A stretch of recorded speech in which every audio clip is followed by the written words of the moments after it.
En GESELCA hay una fuerza muy poderosa que nos mueve a creer que todo es posible. Es la energía que viene de los corazones de la gente que como nosotros enfrenta grandes desafíos para alcanzar sus sueños. GESELCA, energía que construye futuro. Cerro Matoso lidera el fortalecimiento cultural de los habitantes vecinos a la operación minera. El proyecto involucra a niños y jóvenes en actividades artísticas y artesanales propias de los orígenes indígenas o afrodescendientes. Luis Joaquín Rojas, gobernador indígena Cabildo Centroamérica. Esto es muy importante porque nuestras tradiciones, nuestras costumbres siguen fortaleciéndose. Han venido nuestros hermanos indígenas alrededor, están muy motivados. Pienso que con Cerro Matoso, hemos tenido un buen diálogo últimamente. Él siempre muestra como que fortalezcamos nuestra cultura. La estrategia está diseñada para rescatar los valores culturales ancestrales de estas comunidades. Cerro Matoso, aliado en el Alto San Jorge. La Cámara de Comercio de Montería lo invita a conquistar nuevos mercados y a hallar clientes potenciales. Renueve su registro mercantil, turístico, entidades sin ánimo de lucro y proponentes. Evite sanciones. Ser legal paga. Mayores informes, calle 28, número 461, PBX 781-9292, www.ccmonteria.org.co. Cámara de Comercio de Montería para Córdoba. Apoyamos la cultura empresarial de la región. En UNRA, operamos y administramos de forma sostenible la central hidroeléctrica.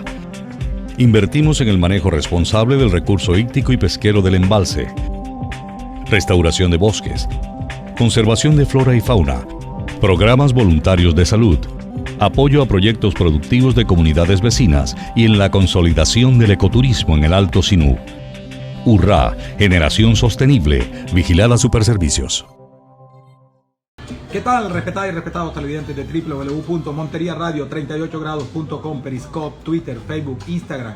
Soy Toño Sánchez Jr., aquí se inicia Periodismo Actual, programa de análisis, de opinión y de interpretación. A todas las personas que nos regalan estos minutos, absolutamente toda nuestra gratitud para con ustedes.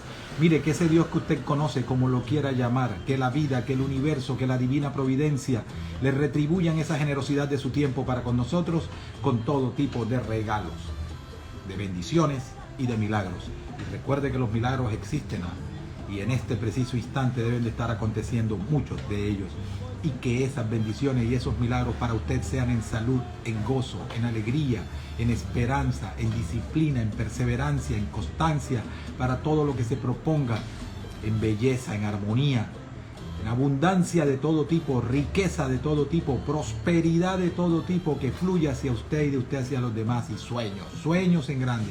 Usted no le complica la vida, ni a la misma vida, ni a ese Dios que conoce, ni al universo cuando sueña en grande.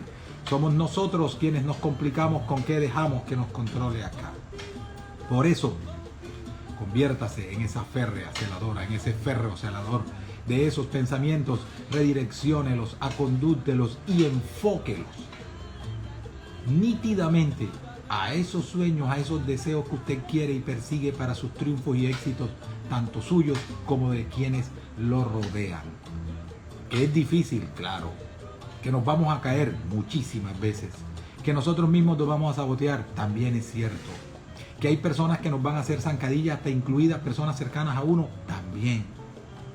Pero nos levantamos, nos enjuagamos la cara, nos sacudimos bien, enderezamos los hombros y seguimos persiguiendo esos sueños. Olvídese del perfeccionismo, olvídese del pasado, deje de estar mirando hacia atrás. No conozco la primera persona que no se caiga por estar mirando para atrás. Siga mirando hacia adelante. Lo que pasó, pasó. El pasado, déjelo, suéltelo y olvídelo. Hoy es un nuevo día para continuar y para empezar. Los demás podrán decir lo que quieran, pero ese Dios en que usted cree, y si no cree, la vida, el universo, le hicieron unos regalos inmerecidos a cambio de nada, que están en usted para convertirse en esa gran persona y grandiosa persona. Algunos de ellos son su coraje, su fuerza, su valentía, su fuerza de voluntad, su actitud, las aptitudes que también le regalaron. Y esos mismos sueños que usted persigue es lo que lo va a definir, no lo que los demás digan. Por eso, desempolve todas esas herramientas y salga a lograr esos sueños y a construir ese hilo conductor, ojalá irrompible, entre lo que piensa, quiere, desea, dice y hace. No viva esa vida de complacencia, de estar buscando la aceptación de los demás en todo, de que lo quieran, de que tiene que dejar de ser usted para que lo acepten. Nada de eso, nada. Eso es una vida miserable, literalmente miserable. Quiérase usted, apréciese usted, ámese usted, complázcase usted, reconcíliese con usted. Llénese de excesiva autoestima y verá a ver cómo va a fluir todo eso para usted, para los demás e incluidas las personas que ni se lo merecerían. No te olvides de llenarte de excesiva gratitud. Les recuerdo que hoy es miércoles 12 de mayo del año 2021. El IDEAM pronostica para hoy en Montería cielo parcialmente nublado, temperatura máxima de 33 grados centígrados, temperatura mínima de 26 y dice el IDEAM que hay una probabilidad de un 20% de posibles lluvias. Hoy vamos a leer otra cosa, pero con la venia de ustedes. Pero antes de eso, 3 comentarios rápidos. El gobierno acaba de lanzar semestres gratuitos. Yo vengo y digo algo. O sea que ahora que sí se podía la gratuidad en la educación pública. O sea que sí se podía. ¿Y por qué no lo habían hecho antes? ¿Por qué tuvieron que esperar 42 personas asesinadas? No son muertos, asesinados, que es muy diferente. No, el país está en que el ministro que se fue y que ahora lo van a premiar con un cargo internacional, para que ustedes se den cuenta cómo se premian entre ellos. Espérate, yo te voy a sacar de ministro, pero te voy a proponer para la CAF. Entonces, no decía que el país iba a colapsar en 2 meses, cese de pagos. ¿De dónde van a sacar la plata para la gratuidad? ¿Ah? O sea que sí la había. O sea que se la van a quitar. El billete que nos íbamos a ganar en corrupción, vamos a invertirlo más bien en educación por este año o por este semestre. Y miren cómo lo dijo, el segundo semestre del año 2021. O sea que el primer semestre del año 2022 no. Pero cuando vienen y aplican, vamos a colocar el 2 por 1000 o el 3 por 1000 o el 4 por 1000 a las transacciones, pero ese va a ser por 2 años. Esa sí se la extendieron a los colombianos de por vida. El IVA, no es que vamos por el 10, es solo el 10, mire, y lo vamos a ir desmontando progresivamente. Va por el 19. ¿Por qué? ¿Por qué las vías de hecho? ¿Por qué para tú recibir lo que un Estado te puede dar, tiene que ser pateando? Si ustedes supieran el mensaje terrible que eso manda. ¿Se dieron cuenta? Y créanme que eso es una migaja. Eso de darle un semestre gratuito que no paguen, eso es una vulgar, asquienta y grosera migaja. Era preferible no haber dicho nada. Quería decir otra palabra, pero por respeto a ustedes, para que no me vayan a cerrar esta cuenta, me toca decir nada. Pero imagínense la que quieran, la más vulgar que ustedes quieran. Indigna esto, ¿saben? Pero indigna. O sea que sí podías. O sea que sí podías ceder. Entonces ahora como son muchos los jóvenes que están ahí, los voy a aplacar regalándoles, tirándoles un hueso de un semestre. Cada vez se me hace más despreciable, ¿sabes? Ese presidente y su séquito. Por supuesto que quienes lo llevaron ahí ya se habían ganado ese título hace muchos años.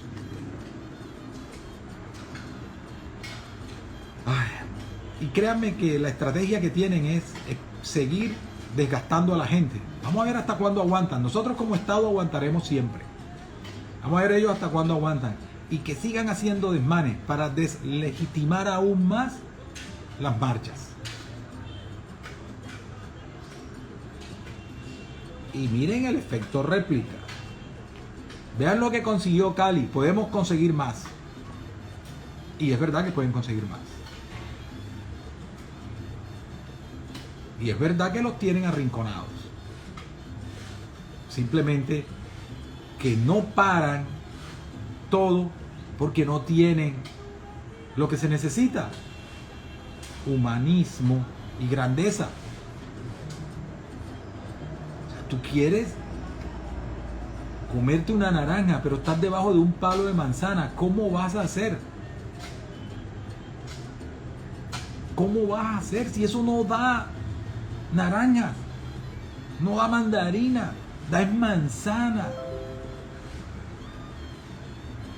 ¿Cómo van a solucionar esto si ese despreciable presidente, por lo inepto, no tiene lo que soluciona esto de la noche a la mañana? Miren ustedes, la primera vez que fue a Cali, fue como vil delincuente. A medianoche, que un presidente tenga que meterse al escondido a una ciudad porque le tiene miedo. O sea, no solo inepto, sino cobarde. Mire, ni cuando se tomaron el Palacio de Justicia, perdón, voy más atrás, ni siquiera el 10 de mayo de 1957 hubo un Consejo de Seguridad a las 12 de la noche, que fue cuando cayó Rojas Pinilla.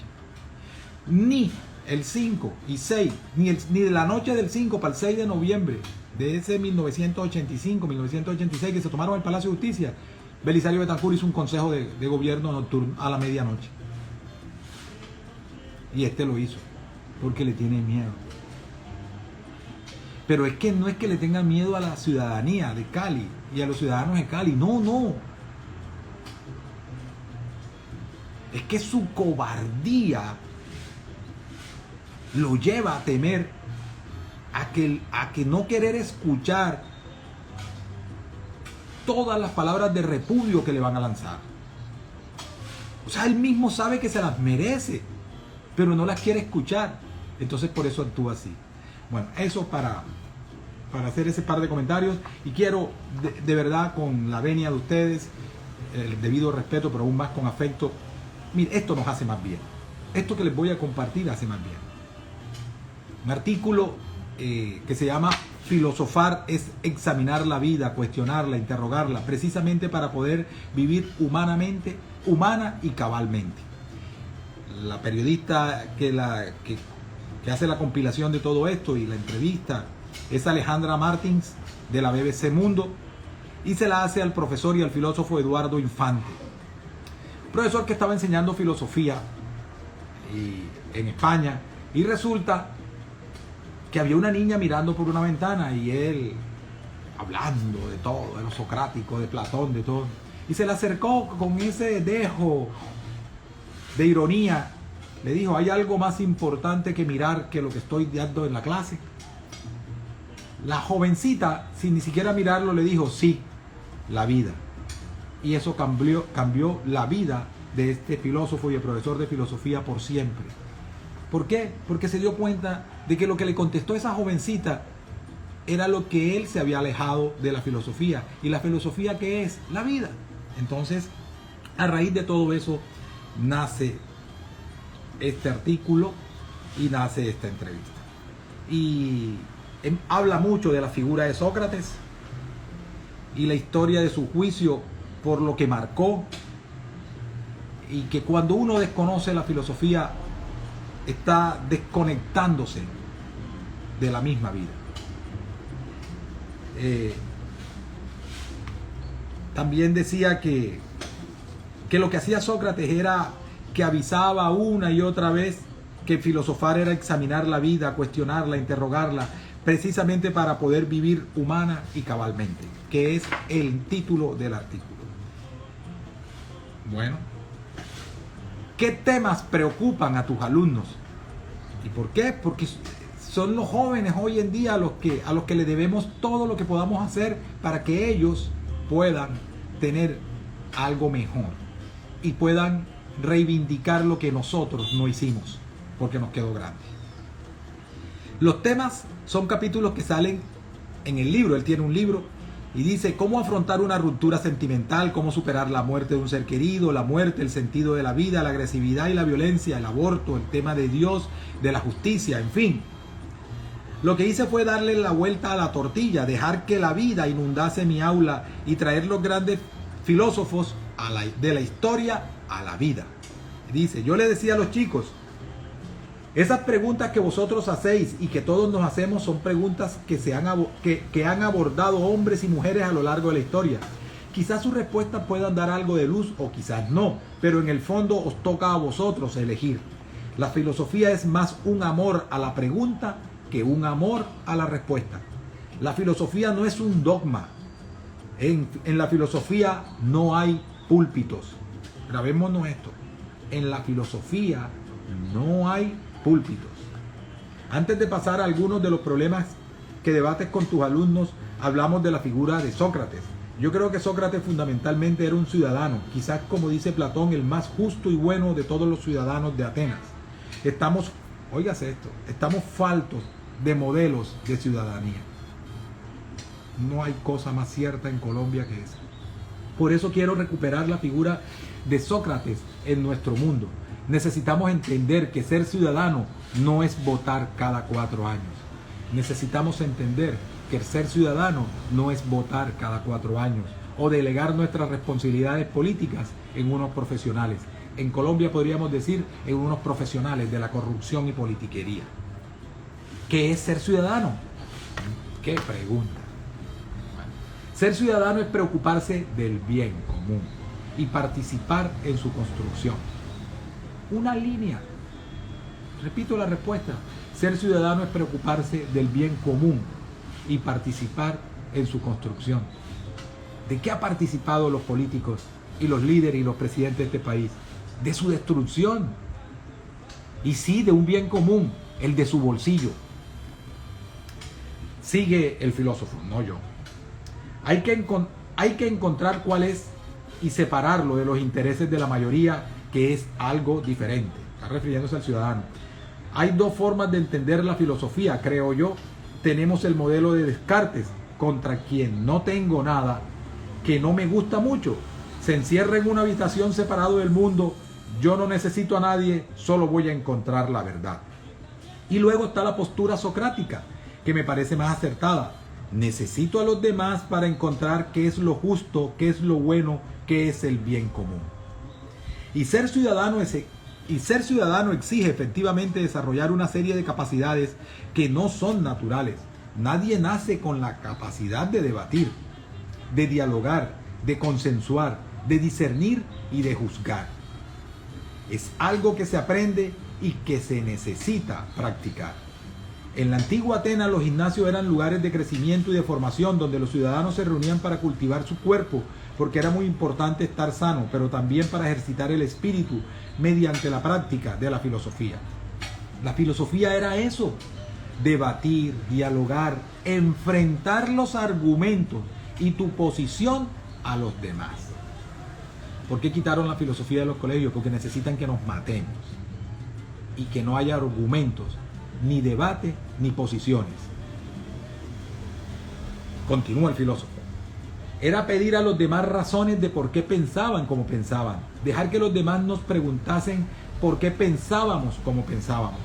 Es algo muy importante a recuperar porque es un ejercicio de empatía. ¿Qué cosa más cierta es? Más ahora con sociedades tan divididas. Por eso hablo de la importancia de recuperar la práctica filosófica en la cotidianeidad. Siempre me ha costado pronunciar esa palabra, ¿sabes?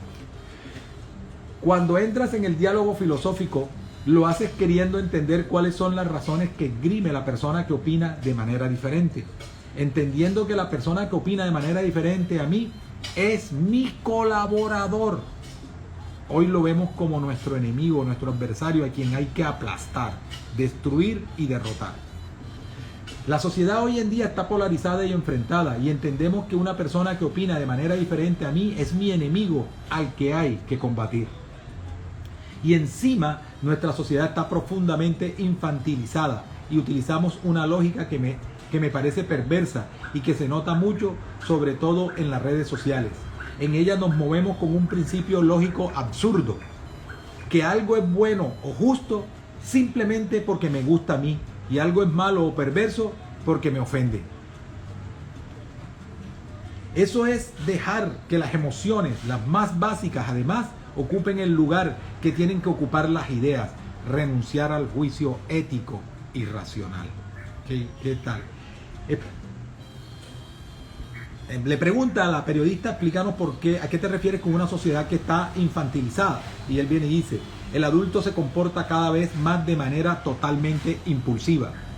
Vivimos en una sociedad en la que nos hemos acostumbrado e incluso nos parece bueno satisfacer el deseo cuanto antes mejor. Volviendo a tus clases, ¿podrías darnos un ejemplo de cómo debates con tus alumnos? Y dice, en el primer capítulo del libro lo que planteo es el valor moral de la mentira. Oigan esto.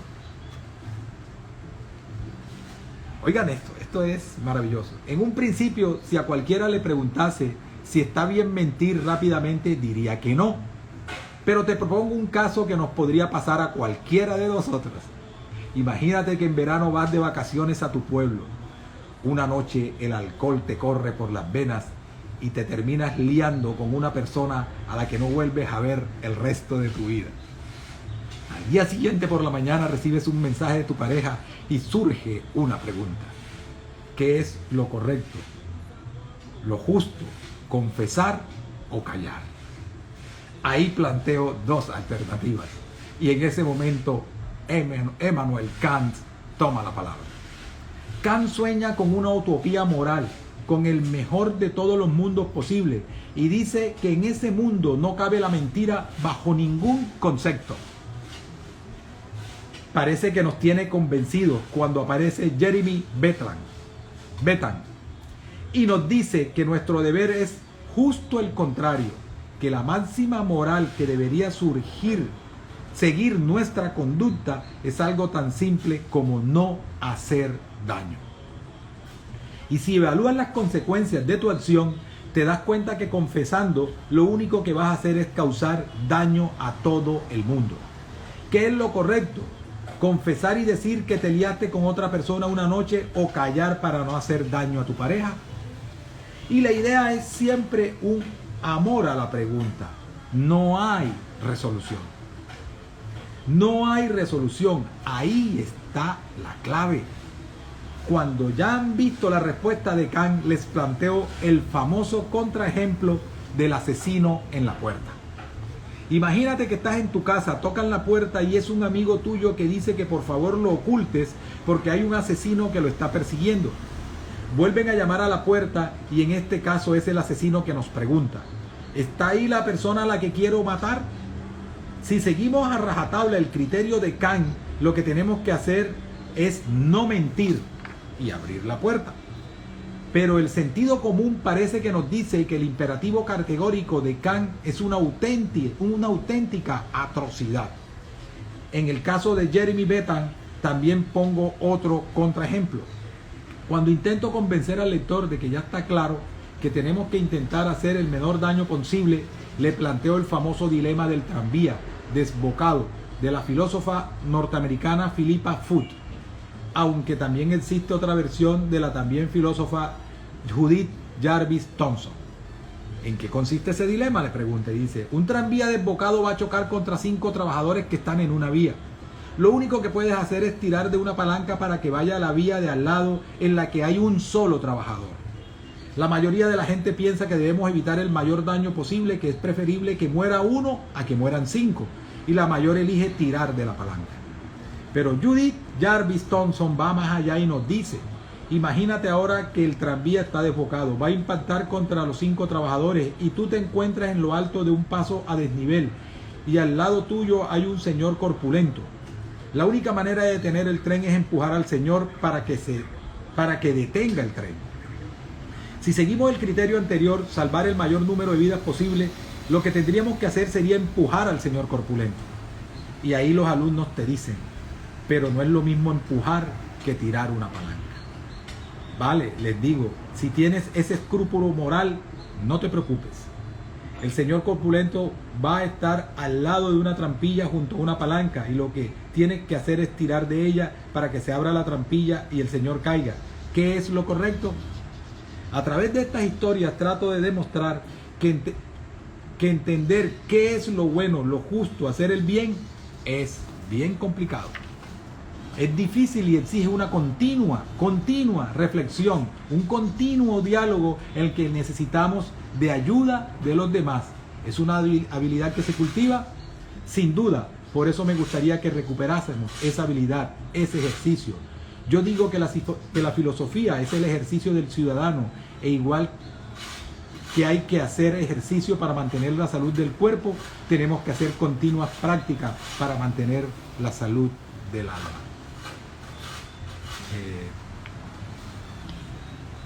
Este tema sí, porque es muy pertinente. Decías en otro tema que inquieta a tus alumnos, es el de la pérdida de un ser querido. ¿Cómo puede ayudar en este caso la filosofía? En el libro cuento una historia bonita que me pasó. Estaba dando clases ya en Asturias y en un colegio, y tenía un alumno al que quería mucho. Su madre estaba en el hospital enferma de cáncer, y el padre me llamó para decir que ya estaba muriendo y que avisase al chico para que saliera de clase y que intentase tranquilizárselo hasta que llegase a recogerlo con el coche. Fue un shock para mí. Lo que hice fue subir a mi despacho y sacar un viejo libro de un filósofo estoico que nos enseña precisamente a soportar el dolor, porque también supo lo que es sufrir. Cogí el manual de Epicteto, llevé a mi alumno a mi despacho y le dije que su madre estaba muriendo, que tenía que ir a despedirse de ella. Le entregué el libro, le dije que a mí me ayudó mucho cuando tuve que enfrentar la muerte de mi padre y que bueno, lo quería mucho. Años después, este chico volvió ya hecho un hombre a devolverme el libro y me pidió disculpas porque estaba lleno de anotaciones y subrayados. Me encanta, pues cada vez que lo lea a partir de ahora es como leerlo contigo, le contesté. Le pregunté si le había ayudado y me dijo, no solo me ayudó, sino que me ha convertido en el médico que soy hoy, un oncólogo. En el caso de la muerte de un ser querido, ¿cuáles son los argumentos que debates con tus alumnos? Hay varios ejercicios que practicaban los estoicos. Lo primero es prepararse. Nuestros seres queridos son seres vivos, vulnerables y por tanto contingentes. Así que la muerte está presente. Aquello que nos ha dado se nos ha dado durante un tiempo. Los estoicos reflexionaban mucho acerca de la realidad, y ahí está el problema. Nosotros vivimos, como decía antes, en un mundo que está infantilizado, en que nos gustaría tener unos deseos ficticios, y enfrentar nuestro deseo a la realidad nos puede ayudar a no sufrir. La segunda idea de Epicteto es que podemos gobernar nuestros pensamientos y ver las cosas desde diferentes puntos de vista. Puedo pensar que la vida me ha arrebatado a mi padre, pero también que la vida me lo ha dado 20 años, que son muchos años junto a él. Se trata de cambiar la perspectiva. También Epicteto habla de ser realista, de entender la verdad de las cosas. Cuando mi padre murió, a mi hermano menor, como era pequeño, para no enfrentarlo a la muerte lo apartaron, que no lo vea. Y eso es lo que estamos haciendo hoy, apartar a la muerte de nuestras vidas. La gente muere sola, muere apartada, no sabemos qué es eso de morir. Esto es algo que también forma parte de la infantilización de nuestra sociedad. Bueno, eso era lo que quería comentar al respecto. Hay algo al final que viene y dice que esta es una generación de niños autistas que están ahí en el recreo y que no dialogan, no interactúan. Y una final para terminar viene y dice, cuando decías que la filosofía nos puede ayudar a vivir con la duda, ¿cómo puede hacerlo? Y dice, podemos empezar entendiendo que los problemas complejos exigen soluciones complejas. Evitar caer precisamente en las soluciones simples. Es preferible decir un no lo sé a dar, por ejemplo, 5 cómodos pasos para. No hay 5 cómodos pasos para. No existe. Si no, todos seríamos felices.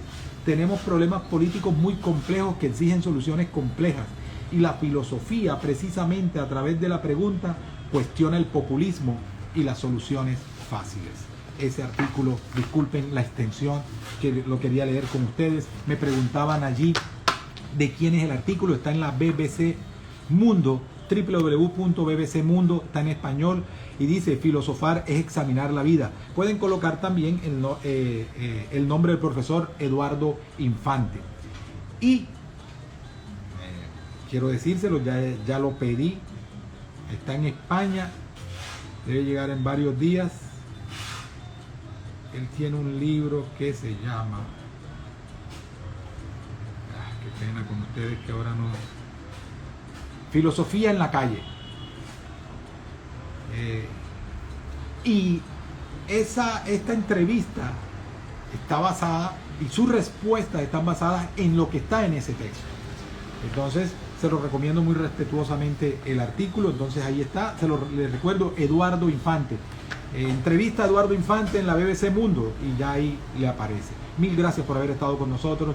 Todo está bien, mi alma está en paz. No te olvides de llenarte de gratitud a todas esas familias que han puesto esa gran cuota de familiares fallecidos por el coronavirus. Miren nuestra solidaridad, miren nuestro cariño, afecto en estos momentos, y nuestro ruego, petición a ese Dios, a la vida, al universo, que le regale de ese bálsamo sobrenatural que aparece solo en momentos tristes, dolorosos, trágicos, oscuros como estos, que es ese de la tranquilidad sobrenatural, de la paz sobrenatural, de la aceptación sobrenatural, de ese gozo sobrenatural que existe en momentos de tristeza. Y a todas esas familias que tienen a familiares batallando contra el coronavirus en sus casas, en clínicas y en unidades de cuidados intensivos, también esa petición a ese Dios, a la vida, al universo, que les dé la salud y la fuerza, los anticuerpos, todo para derrotar a ese coronavirus. Mil gracias por haber estado con nosotros. En GESELCA hay una fuerza muy poderosa que nos mueve a creer que todo es posible. Es la energía que viene de los corazones de la gente que como nosotros enfrenta grandes desafíos para alcanzar sus sueños. GESELCA, energía que construye futuro. Cerro Matoso lidera el fortalecimiento cultural de los habitantes vecinos a la operación minera. El proyecto involucra a niños y jóvenes en actividades artísticas y artesanales propias de los orígenes indígenas o afrodescendientes. Luis Joaquín Rojas, gobernador indígena Cabildo Centroamérica. Esto es muy importante porque nuestras tradiciones, nuestras costumbres siguen fortaleciéndose. Han venido nuestros hermanos indígenas alrededor, están muy motivados. Pienso que con Cerro Matoso, hemos tenido un buen diálogo últimamente. Él siempre muestra como que fortalezcamos nuestra cultura. La estrategia está diseñada para rescatar los valores culturales ancestrales de estas comunidades. Cerro Matoso, aliado en el Alto San Jorge. La Cámara de Comercio de Montería lo invita a conquistar nuevos mercados y a hallar clientes potenciales. Renueve su registro mercantil, turístico, entidades sin ánimo de lucro y proponentes. Evite sanciones. Ser legal paga. Mayores informes, calle 28, número 461, PBX 781-9292, www.ccmonteria.org.co. Cámara de Comercio de Montería para Córdoba. Apoyamos la cultura empresarial de la región. En URRA, operamos y administramos de forma sostenible la central hidroeléctrica. Invertimos en el manejo responsable del recurso hídrico y pesquero del embalse, restauración de bosques, conservación de flora y fauna, programas voluntarios de salud, apoyo a proyectos productivos de comunidades vecinas y en la consolidación del ecoturismo en el Alto Sinú. URRA, generación sostenible, vigilada Superservicios.